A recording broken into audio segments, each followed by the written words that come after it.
பார்த்து கொண்டிருக்கிற பெற்றோர்களே, இது உங்களுக்கான இந்த வீடியோ. இது பொதுவாக நிறைய விஷயங்களை பேசிக் கொண்டிருக்கிறார் டாக்டர், தன்னுடைய அனுபவத்தையும் சொல்லிக் கொண்டிருக்கிறார்.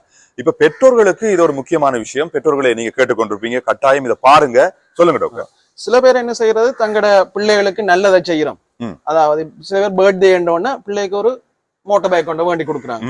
அவருக்கு 18 வயது கூட வந்திருக்காரு. ஆனா சொல்லித்தான் சொல்லுவாங்க, நீ ஓ லெவல்ல எக்ஸாம்ல பாஸ் பண்ணு, உனக்கு ஒரு மோட்டார் பைக் கொண்டு வேண்டி தருவேன். அந்த மாதிரி சொல்லி போட்டு அந்த மாதிரி சில பிள்ளைகளுக்கு செய்யாட்டி அவங்க வேற ஒரு முடிவுக்கு போயிடுவாங்க. அதனால கட்டாயம் பெற்றோர்கள் வேண்டி கொடுக்க வேண்டிய ஒரு நிர்பந்தத்துக்குள்ள உள்ளாகுவாங்க.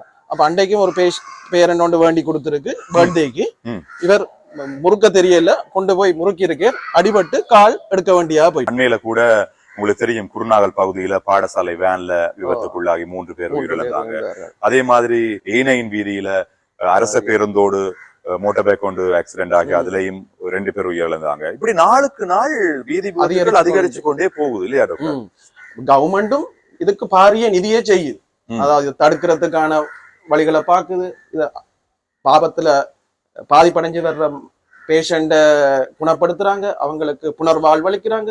பாரிய நிதிய செலவு செஞ்சாலும் இந்த கட்டுப்படுத்துறது ஒரு பெரிய சவாலாகவே அமையும்.